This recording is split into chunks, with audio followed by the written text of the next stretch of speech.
Cycle समोसे वाला।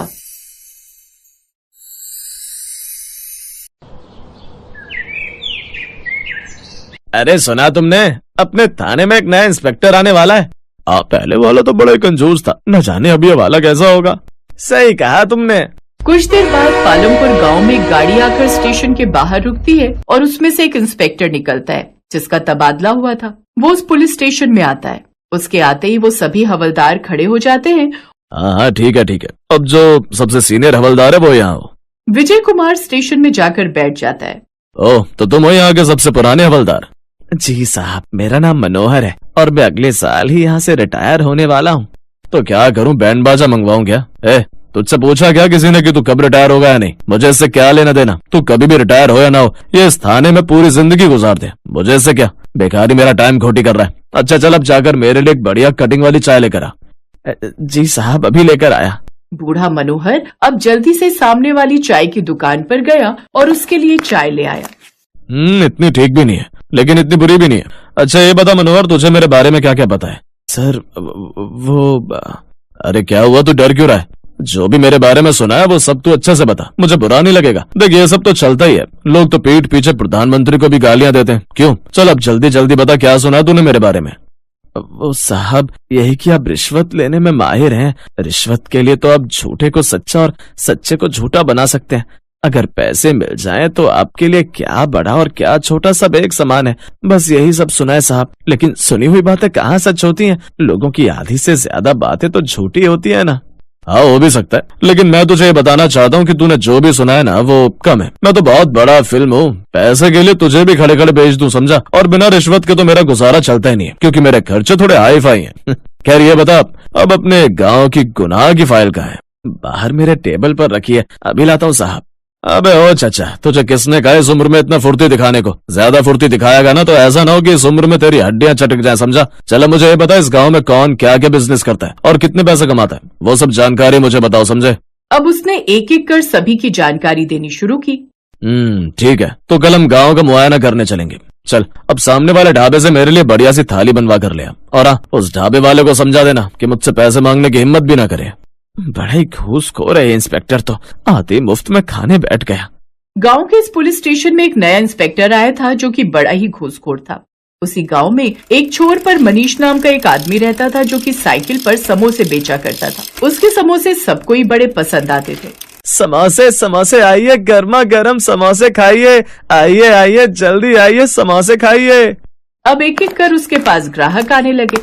आ गया मनीष बेटा, कब से मैं तेरे समोसे के इंतजार में खड़ी थी। तेरे समोसों के नाम से ही ना मुंह में पानी आ जाता है। ओए होए होए, कितने चटपटे होते हैं तेरे ये समोसे। अरे काकी, इस उम्र में ज्यादा चटपटा खाना ना सेहत के लिए हानिकारक है, समझी? इसलिए सोच समझ कर खाया करो। अरे ओ राजू, इस उम्र से क्या मतलब है तुम्हारा? कमला काकी की अभी उम्र क्या है? देखो तो कितनी जवान है अभी तो। बोलो काकी, कितने समोसे करूं? हाय जीते रहे मनीष, तू ऐसा कर, मेरे लिए 4 समोसे बांध दे। चाची, इस उम्र में 4 खा जाओगी? चुप कर कमबख्त, मेरे खाने पर क्यों नजर लगा कर रखे हुए है? हाँ राजू, काकी बिल्कुल ठीक कह रही है। खबरदार जो तूने अब से काकी को नजर लगाई। मैं तो कहता हूँ काकी, तुम काला टीका लगाकर निकला करो, तुम्हें किसी की नजर नहीं लगेगी। बिल्कुल ठीक कहता है तू बिटवा। मनीष बड़ा ही होशियार था। अपनी बातों से वो सबका मन लगाए रखता था। साथ ही कई बार वो अपने ग्राहकों के साथ ऐसी ऐसी शर्त लगाता कि सब शर्त हार जाते और वो जीत जाता। ऐसे ही एक रोज जब उसके पास गांव का मास्टर समोसे खा रहा था, तभी मनीष की नजर सामने वाले पेड़ पर बैठे बंदर पर जाती है और वो मन ही मन सोचता है, अभी मैं इससे शर्त लगाता हूँ। हाँ, इसमें कौन सी बड़ी बात है? वैसे भी तू साइकिल समोसे वाला, मुझसे क्या ही शर्त जीत पाएगा? बोल क्या सवाल है, मैं तैयार हूँ। मास्टर जी, मैंने सुना है कि इंसान बंदर से ही आए, मतलब बंदर ही बाद में इंसान बने। अगर ऐसा है तो अभी भी वो देखो, पेड़ पर ये सब बंदर क्यों रह गए? ये सब इंसान क्यों नहीं बने? मनीष का ये सवाल सुनकर मास्टर अपना सर खुजाने लगता है। सोचो सोचो, जवाब दो, बोलो। अब वो मास्टर काफी देर तक सोचता है, लेकिन उसके पास इसका जवाब नहीं होता। इसका जवाब तो मेरे पास नहीं है, लेकिन इस समोसे वाले के पास है। लेकिन इसके जवाब के 200 रुपए लगेंगे। बोलो मंजूर है तो बताऊं जवाब? हाँ बोल। अब देखो साहब, हम इंसान जिस बंदर की प्रजाति से आए हैं वो अलग प्रजाति थी, और पेड़ पर रहने वाले बंदर अलग प्रजाति के हैं। इसीलिए तो वो बंदर आज तक बंदर ही रह गए और वो इंसान नहीं बन पाए। हाँ तुम बिल्कुल ठीक कह रहे हो, सब ठीक ही कहते हैं। बड़ी अकल है तुम में। ये लो अपने 200 रुपए पकड़ो। वो मास्टर उसे 200 रुपए देकर चला गया। कुछ देर बाद वहाँ पर एक पुलिस की जीप आकर रुकती है। उसमें से मनोहर और इंस्पेक्टर विजय कुमार उतरते हैं। क्या रे मनोहर, यहाँ पर तो कितने सारे लोग गाड़ी पर धंधा करते हैं, लेकिन इनके बारे में तूने कुछ भी नहीं बताया।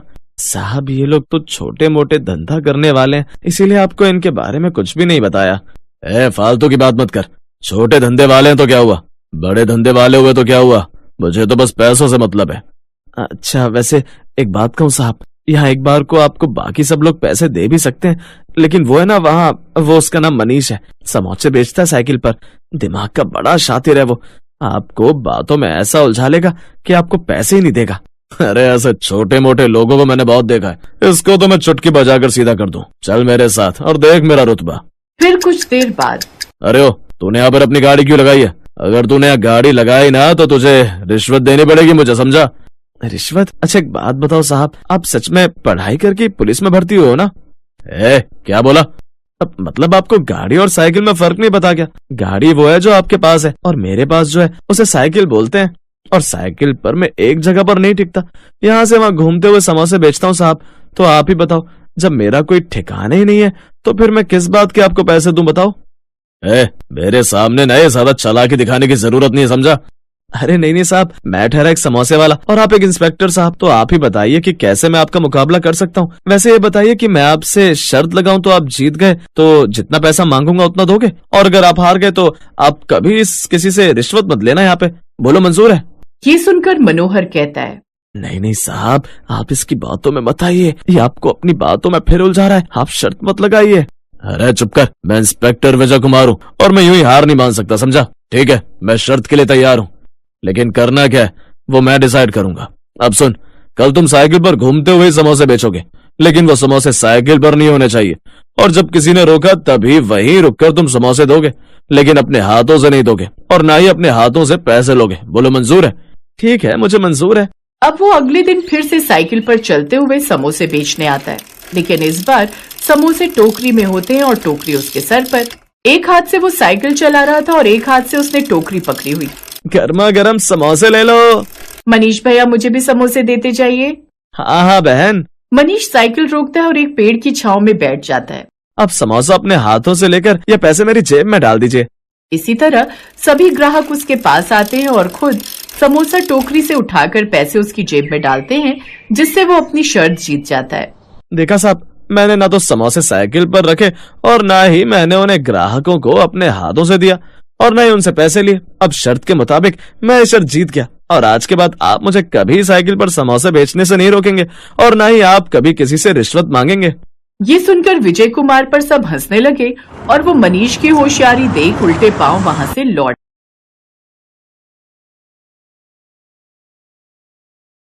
पालमपुर गांव में गणेश नाम का एक आदमी रहता था। उसके परिवार में उसकी पत्नी माधुरी, 7 साल का बेटा मोनू और 6 साल की बेटी पिंकी रहती थी। गणेश एक किसान था जो अपने खेत में मटर की खेती करता था, जिसे बेचकर ही वो अपने परिवार का पेट पालता था। भले ही उसकी कमाई कुछ ज्यादा नहीं थी, लेकिन फिर भी वो गरीबी में भी खुश रहने वाला परिवार था।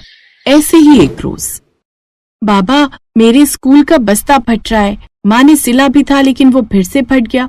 भैया का पुराना बस्ता था ना, वो शायद इसलिए। बाबा आप मुझे नया बैग दिला दो ना, स्कूल में सब बच्चे मेरा मजाक उड़ाते हैं। हमारी बिटिया को नया बस्ता चाहिए। ठीक है, इस बार की फसल से जो भी कमाई होगी ना तो मैं तेरे लिए नया बस्ता ले आऊंगा। तो बस अपनी पढ़ाई लिखाई अच्छे से करना, अच्छा, और खूब नाम रोशन करना अपने बाबा का। अच्छा बाबा, उसे नया बस्ता, और मैं कब से नया बैट मांग रहा हूँ उसका क्या? चुप कर नालायक, है वो पढ़ाई की चीज मांग रही है और तू बेफालतू के पैसे खर्च करवाना चाहता है। तुझसे छोटी है लेकिन अक्ल तुझसे ज्यादा है उसमें। हाँ अच्छा बस भी कीजिए, इनका तो यही चलता रहता है। आप इन्हें जल्दी से स्कूल छोड़ाइए, नहीं तो मौसम बिगड़ रहा है, कहीं बारिश ना आ जाए। हमारे पास छाता भी नहीं है। हाँ चलो बच्चों जल्दी चलो। माधुरी, मैं इनको छोड़कर वहीं से खेत पर चला जाऊंगा। है तुम भी घर का काम निपटा कर चली आना खेत पर। इस बार मटर की फसल अच्छी हुई है, ऊपर वाले ने चाहा तो इस बार हम नया छाता और बस्ता जरूर खरीद पाएंगे, और नया बैट भी बाबा। अरे तू नहीं सुधरेगा, चल। गणेश दोनों को स्कूल छोड़कर वहीं से काम पर निकल गया। कुछ देर बाद माधुरी भी घर का काम निपटा कर खेत पर आ गई। फिर दोनों साथ में खेत पर काम करने लगे। दोनों पति पत्नी सारा दिन इसी तरह अपने खेत पर मेहनत करते। ऐसे ही कुछ दिन बीत गए। बस माधुरी, अब अपनी मटर की खेती तैयार हो गई है, कल ही हम ये सब मटर उतार लेंगे। ठीक कहा जी, चलिए अब घर चलते हैं। दोनों पति पत्नी घर लौट रहे थे कि तभी रास्ते में उन्हें उनका मकान मालिक घनश्याम मिल गया। क्यों भाई गणेश, कहाँ मुँह छिपाता फिर रहा भाई है? भूल गया या फिर से याद दिलाऊं? इस महीने का तेरा किराया अभी बकाया है। आप मुझे कुछ दिन की मोहलत और दे दीजिए मालिक, मैं जल्द ही आपके पैसे दे दूंगा। वो तो तुझे देना ही पड़ेंगे, नहीं तो धक्के मारकर तुझे तेरे परिवार के साथ घर से निकाल फेंकूंगा। नहीं नहीं मालिक, बस कुछ दिन की मोहलत और दे दीजिए। अरे रानी तू कह रही है तो कुछ दिन की मोहलत और दी जा। ये कहकर घनश्याम वहां से चला गया। दरअसल माधुरी दिखने में काफी सुंदर थी, इसलिए अक्सर गांव के कुछ लोगों की नीयत उसे देखकर बिगड़ जाती थी। मेरा बस चले तो इस गंजे के टाट पर अपनी चप्पल उठाकर मार दो। बिल्कुल भी तमीज नहीं है इसे औरत से बात करने की। जाने दीजिए ना, आप तो जानते ही हैं उनकी आदत। दोनों पति पत्नी घर आ गए। ऐसी शाम बीती और खाना खाकर वो सब नीचे चटाई बिछाकर सो गए, इस उम्मीद में कि कल से उनके दुख दूर हो जाएंगे। लेकिन किस्मत को तो कुछ और ही मंजूर था। अचानक से आधी रात को मौसम ने करवट ली और बादलों की तेज गड़गड़ाहट के साथ गांव में तेज बारिश और ओले पड़ने शुरू हो गए और उस बारिश से उनकी मटर की सारी फसल खराब हो गई। बारिश थमने के साथ ही अगली सुबह वो खेतों पर भागकर गए तो सब कुछ बर्बाद हो चुका था। गणेश अपने मटर की हालत देखकर खेत में ही फूट फूट कर रोने लगा। ए भगवान, अब हम बर्बाद हो गए। तो हम गरीबों की जिंदगी जीते जी क्यों नरक बना देता है भगवान। अब मैं अपने बच्चों की ख्वाहिशें कैसे पूरी करूंगा। माधुरी काफी हिम्मत वाली थी। उसने गणेश को हौसला दिया और उसे अपने साथ घर ले आई। देखिए, कुदरत के आगे कहाँ किसी की चली है।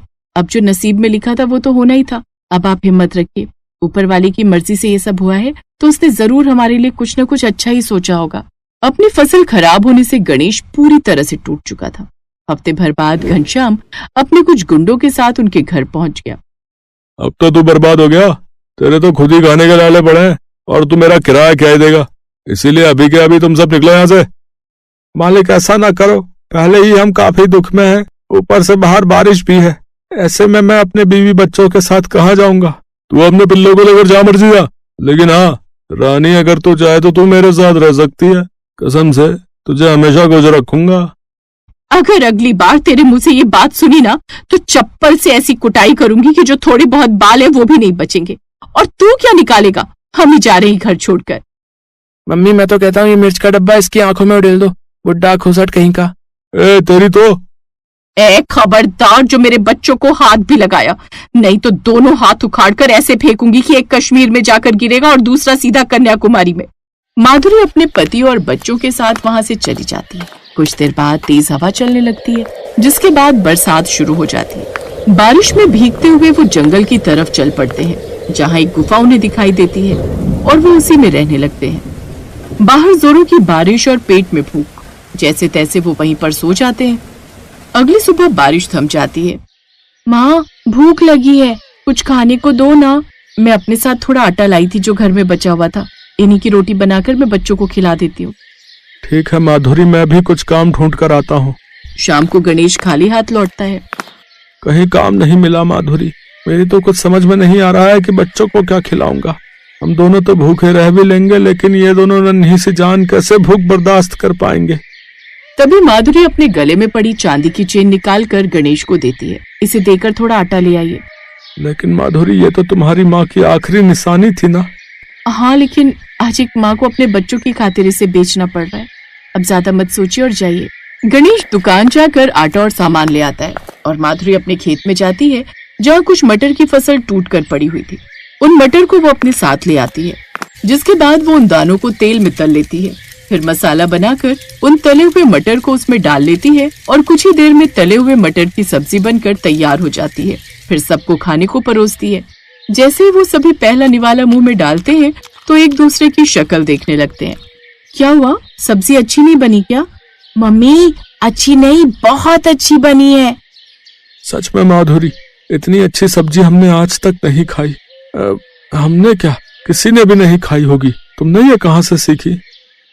सच कहूँ तो सीखी नहीं, कल अपने खेत पर गई थी, वहीं से बचे कुचे मटर उठा लाई और धूप में सुखाकर उन्हें तलकर बना डाला। लेकिन ये सचमुच में कमाल के बने हैं। अगर तुम इसी का ठेला लगाकर बेचो तो तुम खूब पैसे कमाओगी। सच तो सोचना क्या, आज से ही बल्कि अभी से ही शुरू करते हैं। सब्जी अभी भी काफी बची है, मैं साथ में थोड़ी पूड़ी लगा देती हूँ। आप पतीले में ये सब्जी, डब्बे में पूड़ी और मैं थोड़े पत्ते की प्लेट और कटोरी बना देती हूँ, आप उन्हीं में देते जाइएगा। अब एक काम करते हैं, दोनों साथ में चलते हैं। तैयारी करने के बाद दोनों बाजार चले गए। तली हुई मटर की सब्जी और पूरी खा लो। है तली हुई मटर की सब्जी? भाई ये तो पहली बार सुना। भैया कितने की प्लेट दी भाई साहब? जी सिर्फ 30 रुपए। अच्छा लगा दो फिर। माधुरी जल्दी से उसे एक प्लेट लगा कर देती है और सच में माधुरी की तली हुई मटर की सब्जी कमाल कर गई।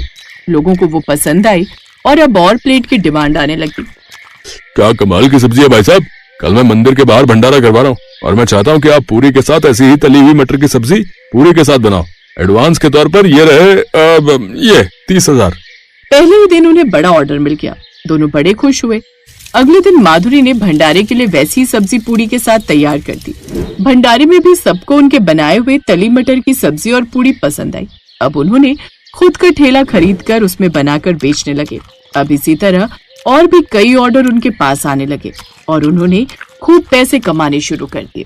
साथ ही गणेश ने अपने खेत पर ही फिर से मटर उगाने शुरू कर दिए और उन्हीं मटर को तलकर वो उसकी सब्जी बनाने लगे, जिससे उन्हें खूब मुनाफा होने लगा। अब उनके पास सब कुछ था, खुद का घर, पिंकी के लिए नया बस्ता, मोनू का नया बैट और सबका अपना अपना एक छाता। Best buddies.